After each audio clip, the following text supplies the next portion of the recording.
Chapter 4. We plowed along bravely for a week or more, and without any conflict of jurisdiction among the captains worth mentioning. The passengers soon learned to accommodate themselves to their new circumstances, and life in the ship became nearly as systematically monotonous as the routine of a barrack. I do not mean that it was dull, for it was not entirely so by any means, but there was a good deal of sameness about it, as is always the fashion at sea. The passengers shortly began to pick up sailor terms, a sign that they were beginning to feel at home. 6:30 was no longer 6:30 to these pilgrims from New England, the South, and the Mississippi Valley. It was 7 bells. 8, 12, and 4 o'clock were 8 bells. The captain did not take the longitude at 9 o'clock, but at 2 bells. They spoke glibly of the after cabin, the forward cabin, port and starboard, and the forecastle. At 7 bells, the first gong rang. At 8, there was breakfast, for such as were not too seasick to eat it. After that, all the well people walked arm in arm up and down the long promenade deck, enjoying the fine summer mornings, and the seasick ones crawled out and propped themselves up in the lee of the paddle boxes, and ate their dismal tea and toast, and looked wretched. From 11 o'clock until luncheon, and from luncheon until dinner at 6 in the evening, the employments and amusements were various. Some reading was done, and much smoking and sewing, though not by the same parties. There were the monsters of the deep to be looked after and wondered at. Strange ships had to be scrutinized through opera glasses, and sage decisions arrived at concerning them. And more than that, everybody took a personal interest in seeing that the flag was run up and politely dipped 3 times in response to the salutes of those strangers. In the smoking room there were always parties of gentlemen playing euchre, draughts, and dominoes, especially dominoes, that delightfully harmless game. And down on the main deck, forward of the chicken coops and the cattle, we had what was called horse billiards. Horse billiards is a fine game. It affords good active exercise, hilarity, and consuming excitement. It is a mixture of hopscotch and shuffleboard played with a crutch. A large hopscotch diagram is marked out on the deck with chalk, and each compartment numbered. You stand off 3 or 4 steps, with some broad wooden discs before you on the deck, and these you send forward with a vigorous thrust of the long crutch. If a disc stops on a chalk line, it does not count anything. If it stops in a division, number 7, it counts 7. In 5, it counts 5, and so on. The game is 100, and 4 can play at a time. That game would be very simple played on a stationary floor, but with us, to play it well required science. We had to allow for the reeling of the ship to the right or the left. Very often one made calculations for a heel to the right, and the ship did not go that way. The consequence was that the disc missed the whole hopscotch plan a yard or 2, and then there was a humiliation on one side and laughter on the other. When it rained, the passengers had to stay in the house, of course, or at least the cabins, and amuse themselves with games, reading, looking out of the windows at the very familiar billows, and talking gossip. By 7 o'clock in the evening, dinner was about over. An hour's promenade on the upper deck followed. Then the gong sounded, and a large majority of the party repaired to the after cabin, or upper, a handsome saloon 50 or 60 feet long, for prayers. The unregenerated called this saloon the Synagogue. The devotions consisted only of 2 hymns from the Plymouth collection and a short prayer, and seldom occupied more than 15 minutes. The hymns were accompanied by parlor organ music when the sea was smooth enough to allow a performer to sit at the instrument without being lashed to his chair. After prayers, the synagogue shortly took the semblance of a writing school. The like of that picture was never seen in a ship before. Behind the long dining tables on either side of the saloon, and scattered from one end to the other of the latter, some 20 or 30 gentlemen and ladies sat them down under the swaying lamps, and for 2 or 3 hours wrote diligently in their journals. Alas, that journals so voluminously begun should come to so lame and impotent a conclusion as most of them did. I doubt if there was a single pilgrim of all that host but can show 100 fair pages of journal concerning the first 20 days voyaging in the Quaker City. And I am morally certain that not 10 of the party can show 20 pages of journal from the succeeding 20,000 miles of voyaging.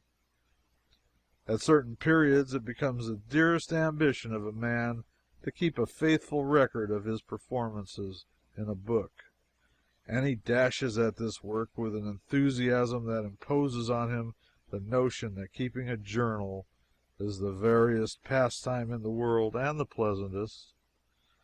But if he only lives 21 days, he will find out that only those rare natures that are made up of pluck, endurance, devotion to duty for duty's sake, and invincible determination may hope to venture upon so tremendous an enterprise as the keeping of a journal and not sustain a shameful defeat.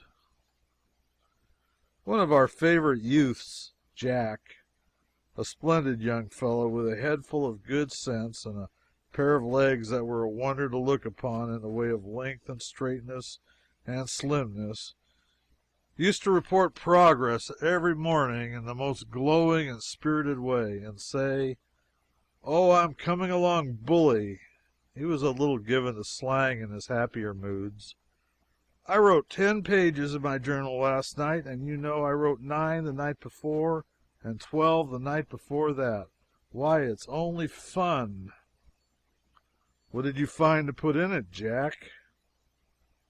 "Oh, everything. Latitude and longitude, noon every day, and how many miles we made last 24 hours, and all the domino games I beat, and horse billiards, and whales, and sharks, and porpoises, and the text of the sermon Sundays, because that'll tell at home, you know, and the ships we saluted, and what nation they were, and which way the wind was, and whether it was a heavy sea, and what sail we carried, though we don't ever carry any, principally going against a headwind always. Wonder what is the reason of that? And how many lies Moult has told. Oh, everything. I've got everything down. My father told me to keep that journal. Father wouldn't take $1,000 for it when I get it done. No, Jack, it'll be worth more than $1,000 when you get it done. Do you? No, but do you think it will, though? Yes, it'll be worth at least as much as $1,000 when you get it done. Maybe more. Well, I about think so myself. It ain't no slouch of a journal. But it shortly came to a most lamentable slouch of a journal. One night in Paris, after a hard day's toiling and sightseeing, I said, "Now I'll go and stroll around the cafes a while, Jack, and give you a chance to write up your journal, old fellow." His countenance lost its fire. He said, "Well, no, you needn't mind. I think I won't run that journal any more. It is awful tedious. Do you know, I reckon I'm as much as 4,000 pages behindhand. I haven't got any France in it at all. First I thought I'd leave France out and start fresh, but that wouldn't do, would it? The governor would say, 'Hello here, didn't see anything in France.' That cat wouldn't fight, you know. First I thought I'd copy France out of a guidebook, like old Badger in the forward cabin, who's writing a book. But there's more than 300 pages of it. Oh, I don't think a journal's any use, do you? They're only a bother, ain't they?" Yes, a journal that is incomplete isn't of much use, but a journal properly kept is worth $1,000 when you get it done. 1,000? Well, I should think so. I wouldn't finish it for 1,000,000. Well, his experience was only the experience of the majority of that industrious night school in the cabin. If you wish to inflict a heartless and malignant punishment upon a young person, pledge him to keep a journal a year. A good many expedients were resorted to keep the excursionist amused and satisfied. A club was formed of all the passengers, which met in a writing school after prayers and read aloud about the countries we were approaching and discussed the information so obtained. Several times the photographer of the expedition brought out his transparent pictures and gave us a handsome magic lantern exhibition. His views were nearly all of foreign scenes, but there were one or two home pictures among them. He advertised that he would open his performance in the after cabin at 2 bells, 9 p.m., and show the passengers where they shall eventually arrive, which was all very well, but in a funny accident, the first picture that flamed out upon the canvas was a view of Greenwood Cemetery.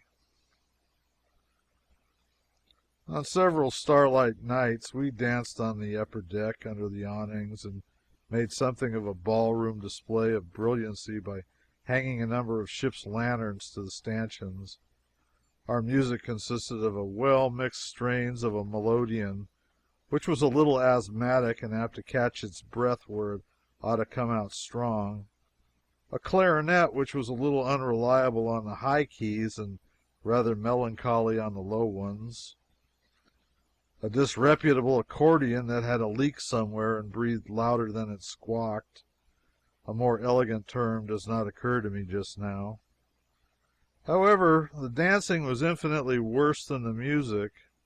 When the ship rolled to starboard, the whole platoon of dancers came charging down to starboard with it, and brought up in mess at the rail, and when it rolled to port, they went floundering down to the port with the same unanimity of sentiment. Waltzers spun around precariously for a matter of 15 seconds and then went scurrying down the rail as if they meant to go overboard. The Virginia reel, as performed on board the Quaker City, had more genuine reel about it than any reel I ever saw before, and was as full of interest to the spectator as it was full of desperate chances and hairbreadth escapes to the participant. We gave up dancing finally. Well, we celebrated a lady's birthday anniversary with toasts, speeches, a poem, and so forth. We also had a mock trial. No ship ever went to sea that hadn't had a mock trial on board. The purser was accused of stealing an overcoat from stateroom number 10. A judge was appointed, also clerks, a crier of the court, constables, sheriffs, counsel for the state and for the defendant. Witnesses were subpoenaed and a jury impaneled after much challenging. The witnesses were stupid and unreliable and contradictory, as witnesses always are. The counsel was eloquent, argumentative, and vindictively abusive of each other, as was characteristic and proper. The case was at last submitted and duly finished by the judge with an absurd decision and a ridiculous sentence. The acting of charades was tried on several evenings by the young gentlemen and ladies in the cabins, and proved the most distinguished success of all the amusement experiments. An attempt was made to organize a debating club, but it was a failure. There was no oratorical talent in the ship. We all enjoyed ourselves, I think I can safely say that, but it was in a rather quiet way. We very seldom played the piano. We played the flute and the clarinet together, and made good music, too, what there was of it. But we always played the same old tune, and it was a very pretty tune. How well I remember it. I wonder when I shall ever get rid of it.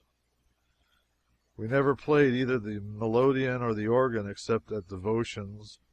But I'm too fast. Young Albert did know part of a tune of something about, oh, something or other, how sweet it is to know that he's his what's his name. I do not remember the exact title of it, but it was very plaintive and full of sentiment. Albert played that pretty much all the time, unless we contracted with him to restrain himself. But nobody ever sang by moonlight on the upper deck, and the congregational singing at church and prayers was not of a superior order of architecture. I put up with it as long as I could, and then joined in and tried to improve it. But this encouraged young George to join in, too, and that made a failure of it, because George's voice was just turning. And when he was singing a dismal sort of bass, it was apt to fly off the handle and startle everybody with a most discordant cackle in the upper notes. George didn't know the tunes, either, which was also a drawback to his performances. I said, "Come now, George, don't improvise. It looks too egotistical. It will provoke remark. Just stick to Coronation, like the others. It is a good tune. You can't improve it any, just offhand in this way." "Well, I'm not trying to improve it. I'm singing like the others, just as it is in the notes." And he honestly thought he was, too, and so he had no one to blame but himself when his voice caught on the center occasionally and gave him the lockjaw. There were those among the unregenerated who attributed the unceasing headwinds to our distressing choir music. There were those who said openly that it was taking chances enough to have such ghastly music going on, even when it was at its best, and that to exaggerate the crime by letting George help was simply flying in the face of Providence. These said that the choir would keep up their lacerating attempts at melody until they'd bring down a storm some day that would sink the ship. There were even grumblers at the prayers. The executive officer said the Pilgrims had no charity. There they are, down there every night at 8 bells, praying for fair winds, when they know as well as I do that this is the only ship going east this time of year, but there's 1,000 coming west. What's a fair wind for us is a headwind to them. The Almighty's blowing a fair wind for 1,000 vessels, and this tribe wants them to turn it clear around so as to accommodate one, and she a steamship at that. It ain't good sense, it ain't good reason, it ain't good Christianity, it ain't common charity. Avast with such nonsense.